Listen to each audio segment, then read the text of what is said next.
ভাড়া দিবেন? হ্যাঁ ভাড়া দেব, বিক্রি তো হবে না? এখানেও আছে ভাড়া দেবো, আবার ওদিকেও আছে। ওদিকেও আছে? হ্যাঁ ওদিকেও আছে। এখানে তাহলে মোট কত বিঘা? এখানে আছে আপনার 17 থেকে 18 বিঘা আছে এখানে। 18? মানুষ বেইমানি করে, কিন্তু মাটি কখনো বেইমানি করে না, চেষ্টা করতে হবে। দেন আল্লাহর মালিক তো আল্লাহ দিবে অবশ্যই, কিন্তু চেষ্টার ত্রুটি থাকা যাবে না। 15-2000, 1500-2000 এরকমই আর কি। আর বর্তমান কত হলে দিবেন? বর্তমান সে আসলে পরে জায়গা জমি দেখে যে নিবে তার সাথে ওইভাবে কথা হবে। আগলে সমস্যা আমার এখানে নাম্বার দিয়ে দিবেন, সমস্যা নেই, এখানে যোগাযোগ। আমার নাম্বার 01716। নেতা ফেতার কোনো ঝামেলা আছে? না না না, নেতা ফেতার কোনো ঝামেলা নেই। চুরি ডাকাতি? না না না, এখানে সে ছিল অনেক দিন, দীর্ঘদিন ছিল, তার কখনো কোনো দিন সমস্যা হয় নাই, সেটা তার কাছ থেকেও আপনারা জানতে পারেন। কোনো ধরনের কোনো সমস্যা নাই। সে হয়তো 5 থেকে 6 মাস ছিল, তার হয়তো একটা ব্যবসা বাণিজ্য করতে গেলে লস লাভ তো আছেই অবশ্যই। আলহামদুলিল্লাহ। কি রান্না করেন? বীরের নাম শোনা, খাওয়া দাওয়া করে যাইনি। না না, আমরা খাওয়া দাওয়া করে আসছি। কি বাড়ি কোনো আসসালামু আলাইকুম প্রিয় ভাই ও বন্ধুরা, আশা করি সবাই ভালো আছেন। আজকে আমি আপনাদের জন্য নিয়ে এসেছি একটি গুরুত্বপূর্ণ এবং দারুণ সুযোগের খবর। এই চরের প্রায় 17 থেকে 18 বিঘা জমি বছরের জন্য ভাড়া দেওয়া হবে, আর ভাড়াটা সত্যিই অনেক কম। যারা দীর্ঘদিন ধরে স্বপ্ন দেখছেন সস্তায় জমি নিয়ে নিজের একটা কৃষি খামার বা খামার বাড়ি গড়ে তুলবেন, তাদের জন্য এটা হতে পারে একটা বড় সুযোগ। আমাদের দেশে অনেকেই আছেন যাদের স্বপ্ন আছে কৃষি নিয়ে কিছু করার, কিন্তু জমির দাম বেশি হওয়ার কারণে শুরু করতে পারেন না। তাদের জন্য এই ধরনের চরের জমি একটা আশীর্বাদ বলা যায়। স্বল্প পুঁজি নিয়ে এখানে আপনি শুরু করতে পারবেন আপনার স্বপ্নের খামার। এই চরের পরিবেশ অনেক ভালো, এখানকার মানুষজন সহজ সরল, এবং সবচেয়ে বড় বিষয় হলো চুরি ডাকাতির তেমন কোনো ভয় নেই। নিরাপদ পরিবেশে আপনি আপনার খামার পরিচালনা করতে পারবেন।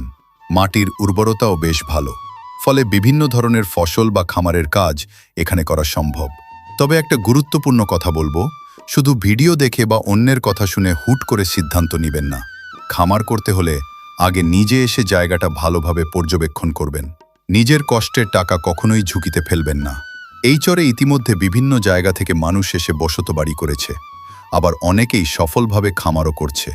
তাই আপনি চাইলে এখান থেকে ভালো কিছু করতে পারেন, কিন্তু অবশ্যই বুঝে শুনে। এখানে আসার পথও বেশ সহজ। কাজিরহাট থেকে এই চরে আসা যায়, আবার মানিকগঞ্জের আরিচা থেকে নদীপথেও আসা সম্ভব। যারা খামার করতে চান তাদের জন্য আমার ব্যক্তিগত পরামর্শ হলো, প্রথমে ছোট করে শুরু করুন। ধরেন 10 থেকে 12 বিঘা জমি নিয়ে শুরু করলেন, তাহলে ঝুঁকি কম থাকবে। একসাথে বেশি জমি নিয়ে শুরু করলে লস খাওয়ার সম্ভাবনা থাকে। আর সবচেয়ে গুরুত্বপূর্ণ বিষয় অভিজ্ঞতা এবং পরিশ্রম। এই দুইটা জিনিস ছাড়া কৃষিতে সফল হওয়া সম্ভব না।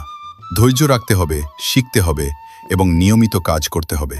শেষ কথা, যদি আপনার স্বপ্ন থাকে নিজের একটা খামার গড়ে তোলার, তাহলে এই সুযোগটা আপনি দেখতে পারেন। তবে অবশ্যই যাচাই বাছাই করে সিদ্ধান্ত নেবেন।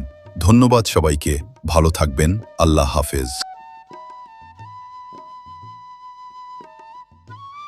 আমার মারফতে যোগাযোগ করলে সমস্যা, আমার এখানে নাম্বার দিয়ে দিবেন, সমস্যা নেই, এখানে যোগাযোগ করবেন। বিরক্ত মনে করবেন না তো? না, না, অনেক না, ফোন আসবো কিন্তু। হ্যাঁ ফোন আসতেই পারে, স্বাভাবিক। একজন একখানে আসবে, যাচাই বাছাই করবে, সেখানে জমি জমা কেমন আসবে দেখবে, তারপরে শুনে নেবে। একজন মানুষ তো আর হুট করে এসে সবকিছু তো সম্ভব না। আপনার মোবাইল নাম্বারটা একটু বলেন তো দেখি। আমার নাম্বার 01716714133। আপনার নাম কি? জাহাঙ্গীর সর্দার। লোক জানিয়েছিল কত করে ভাড়া দিত আপনারে? 15-2000, 1500-2000 এরকমই আর কি। আর বর্তমান কত হলে দিবেন? বর্তমান সে আসলে পরে জায়গা জমি দেখে যে নিবে তার সাথে ওইভাবে কথা হবে। আগে কথা বলা তো ভালো না, ওইভাবে বললে ভালো হবে আসলে পরে। নেতা ফেতার কোনো ঝামেলা আছে? না না না, নেতা ফেতার কোনো ঝামেলা নেই। চুরি ডাকাতি? না না না, এখানে সে ছিল অনেক দিন, দীর্ঘদিন ছিল, তার কখনো কোনো দিন সমস্যা হয় নাই, সেটা তার কাছ থেকেও আপনারা জানতে পারেন। কোনো ধরনের কোনো সমস্যা নাই। সে হয়তো 5 থেকে 6 মাস ছিল, তার হয়তো একটা ব্যবসা বাণিজ্য করতে গেলে লস লাভ তো আছেই অবশ্যই। হয়তো সে তার ওইভাবে সে বুঝতে পারে নাই, বিধায় সে ক্ষতিগ্রস্ত হয়ে গেছে। তারপরে এখন এখানে আর এরকম কোনো সমস্যা নেই। এখানে অনেক বাড়িঘর আছে, অগলির গরু বাছুর অনেক কিছু আছে, তো এখানে এরকম কোনো সমস্যা ফিল করি না কখনো। তাহলে ভাই আপনাদের এই সমস্ত জমি নিলে কি চাষ করলে ভালো হবে, যাতে তারা ওই সমস্ত জিনিস চাষ করতে পারবে? ভুট্টা, সরিষা, আপনার মাসকলাই, ফেসারি, আপনার বিভিন্ন পদের আরও আছে, আলু টালু, এরকম অনেক ধরনের আছে। মানুষের যেটা যে সময় পরিকল্পনা, আমার পরিকল্পনাতে এটাই আছে, কিন্তু মানুষের পরিকল্পনা অন্যও থাকতে পারে, আরও কিছু থাকতে পারে, সেগুলো ভালো হবে। মাটি জমি তো ভালো হওয়ার কথা। আপনার জমি এখান থেকে মোট কত বিঘা? এখানে আছে আপনার 17 থেকে 18 বিঘা আছে এখানে। 18 বিঘা ধরেই আর কি হ্যাঁ কচুর নিচল আর কি। আর কি ভাড়া দিবেন, হ্যাঁ ভাড়া দেবো। বিক্রি তো হবে না, এখানেও আছে ভাড়া দেবো, আবার ওদিকেও আছে। ওদিকেও আছে। হ্যাঁ ওদিকেও আছে, দেওয়া যাবে, সমস্যা নাই। যদি 50 বিঘা 100 বিঘা লাগেও সমস্যা নেই, যদি এরকম কোনো কোম্পানি যদি থাকে। প্রাইসটা বলে দিতেন একটু ভালো হতো। প্রাইস আপনার তখন আসলে পারে, আমার নাম্বার তো এখানে দেওয়াই আছে, তো সে যোগাযোগ করবে, আসবে, দেখে জমি জমা দেখবে তারপরে। আর যারা খামার করতে আসবে দূর দূরান্ত থেকে, তাদের সম্পর্কে কিছু বলেন। যে অভিজ্ঞতা থাকতে হবে, যে কোনো বিষয়ে আপনার অভিজ্ঞতা না থাকলে তো আপনি কোনোদিন সফলতা আসতে পারবেন না। আর যে কোনো বিষয়ে আপনি চেষ্টা করতে হবে, চেষ্টা করলে দোয়া আনার মালিক হচ্ছে আল্লাহ। একভাবে চেষ্টা করলেই সে হয়তো দিবে, হয়তো তার যে জিনিস করবে সে নিজে থাকতে হবে, বা তার সবসময় সার্বিক্ষণ এদের পিছনে থাকতে হবে, তাহলে সফলতা হয়তো অবশ্যই আসতে পারে। মাটি কখনো বেইমানি করে না, না না না, মানুষ বেইমানি করে, কিন্তু মাটি কখনো বেইমানি করে না। চেষ্টা করতে হবে, দেন আল্লাহর মালিক তো আল্লাহ দিবে অবশ্যই, কিন্তু চেষ্টার ত্রুটি থাকা যাবে না। আপনাদের এখানে যাতায়াতের ব্যবস্থা কেমনে? যে আমাদের এখানে যাতায়াতের ব্যবস্থা, আগে তো মোটরসাইকেল নিয়ে যাওয়া আসা হতো, এখন পানি হয়েছে, এখন এই জন্য ট্রলারে আসি, আবার ট্রলারে যাওয়া লাগে, আবার আরিসে থেকে আরিসে গেলে ট্রলারে যাই, ট্রলারে আসি, এইভাবে আর কি চলাফেরা। আপনার সাথে কি 2-1 দিনের ভিতরে দেখা করলে বা সাক্ষাৎ করলে কি জমি নেওয়া যাবে? হ্যাঁ হ্যাঁ, নেওয়া যাবে, সমস্যা নেই। আপনি 2-1 বেলার মধ্যেও করতে পারেন, আবার 1 মাস পরেও করতে পারেন, আবার 15 দিন পরেও করতে পারেন, আপনার ইচ্ছা। জমি খালি ভাড়াই হয় না বিক্রি হয়? না না, শুধু ভাড়া। এখানে বিক্রির মতন কোনো ওইরকম অপশন এখানে আছে বলতে আছে, আবার নাই, কারণ এখানে চরের জমি এই আছে এই নাই। আপনার নদী ভাঙন লাগে গেলি হয়তো আপনার 10 দিনের মধ্যে চরও শেষ হয়ে যেতে পারে, তো আমি বিক্রি করব, সে মানুষটা তো টাকা দিয়ে কিনবে, সে তো আপনার লস খাওয়া যাবে। এই কারণে এখানে জমি বিক্রি করার মতন সংকালি বা লিজ 5 বছর বা 1 বছর বা 2 বছর এরকম, কিন্তু আপনার ওরকমই নাই। কারণ নদী ভাঙন আপনারা নিজেও জানেন, যে মানুষও জানে, আমি বললে তো আর হবে না। নদী ভাঙন এলাকা এটা আপনার হয়তো এক সময় 10 বছরে চর আছে, এক সময় 5 বছর আছে, এক সময় 2 বছরও নাই, 2 বছরে আবার গাঙে চলে যাচ্ছে এরকম। কিন্তু এখানে কোনো এরকম কোনোই নাই, লিজ আছে 2 বছর বা 5 বছর বা 1 বছর এরকম লিজ নেওয়া যাবে। তাহলে জমির ফোন নাম্বার তো দিলেন, আপনার সাথে কথা বললেই হবে। হ্যাঁ আমার বা সাথে এখন ধরেন জমিগুলো আছে, এই বর্ষায় পানি বাড়তি, যদি নদী ভাঙা যায়, যদি 1 বছর বা 5 বছর নিল, জমির টাকা ফেরত দিবেন না? যেহেতু এখন সেটা হচ্ছে আপনার হচ্ছে পুরাটা হচ্ছে গাঙের উপর ডিপেন্ড করবে, আপনি দেখে নেবেন না, আপনি তো নদী নেবে। ধরেন 1 বছরের চুক্তিতে নেবেন, অনেকে আছে 5 বছর 10 বছরের লেগে নেবে। হ্যাঁ নিব। দেখা গেল যে 2 বছর পার হয়ে গেছে, 8 বছর বাকি, তার আগে ভেঙে গেল, তা এই 8 বছরের টাকা ঘুরে দিবেন না? ওইটা একা আপনার যেটা কন্ট্যাক্ট হবে, তারপরে যদি ভেঙে যায় সেটা তো বিবেচনায় অবশ্যই আসবে। 5 জন মানুষের ব্রেন তো সমান না, কারণ একখানে বসলে তো অবশ্যই একটা কিছু হবেই, এই আর কি।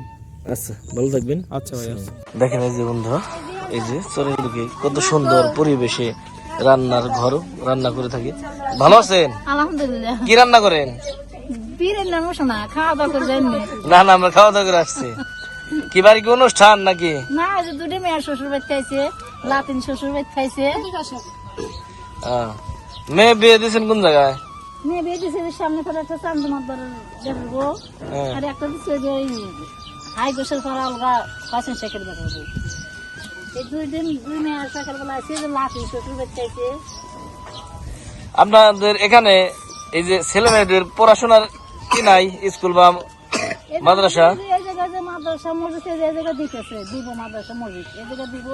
আর ওই এই যে দেখেন ভাইরা, কত সুন্দর বাড়িঘর।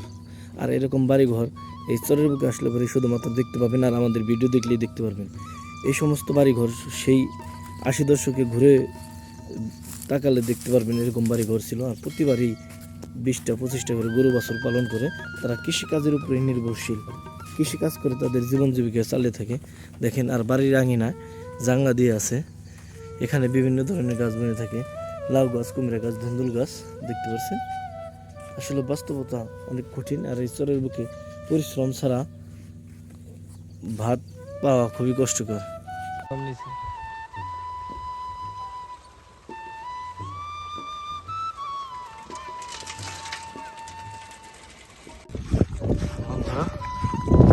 চরের বুকে আসলে পরিশ্রম করতে হবে এবং ধৈর্য সহকারে কৃষি আবাদ বা কৃষি খামার করতে হবে। দেখতে পাচ্ছেন কত বিশাল বড় একটি খামার করে তুলেছে। টমেটো দেখেন বন্ধুরা, চরের মাটি এতটাই উর্বর হওয়ার কারণে কত সুন্দর সুন্দর